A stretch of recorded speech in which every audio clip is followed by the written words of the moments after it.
Fiancé slept with his first love, and on my wedding day, my fiancé's first love appeared at the wedding ceremony, wearing the exact same haute couture gown as mine. I watched them stand together at the entrance, greeting the guests as if they were the bride and groom. Maintaining a calm expression, I complimented them, saying they looked like the perfect couple, beauty and brains, a match made in heaven. She burst into tears and fled the scene. He, however, didn't hesitate to humiliate me in front of everyone, accusing me of being petty and narrow-minded. When the wedding banquet was over, he left for what was supposed to be our honeymoon, with her by his side. I didn't argue or cause a scene. Instead, I quietly booked an appointment for an abortion. The festive ribbons on the bed hadn't been cleared away, but I was too worn out to care. I lazily swept them off the bed and collapsed onto the soft mattress, feeling the weight of the day press down on me. As I plugged my phone in to charge, a notification coincidentally caught my eye, a post from Susie McKinney on her social feed. "Grateful for your presence, not a moment wasted," was the caption. The attached photo showed Hank holding her in his arms, the two of them gazing into each other's eyes, barely a centimeter apart, lips on the verge of meeting. Matching couple rings gleamed on their fingers. If it were in the past, I would have stormed over and demanded an explanation from him. But now, I just quietly turned off my phone, rolled over, and went to sleep.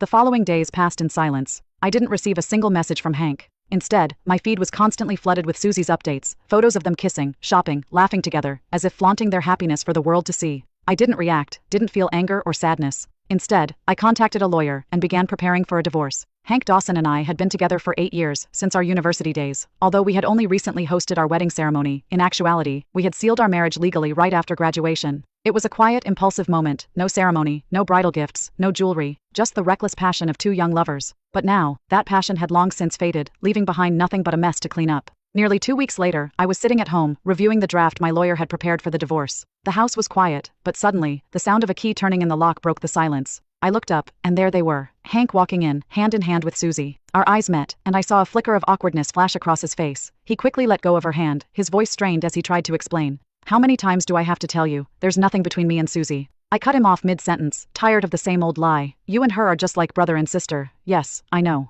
I looked at him, my expression calm and indifferent. There wasn't any trace of anger. Hank's face, however, grew colder, his brows furrowed in frustration, his voice, laced with helplessness, cut through the room. "Then what are you upset about this time?" "I'm busy," I replied, my attention already back on the draft in front of me, completely uninterested in meeting his gaze. But my silence only fueled his frustration. His face hardened as he wrapped his arm tighter around Susie and stormed out of the house. He made a show of slamming the door open wide, standing there, waiting for me to give in, like I always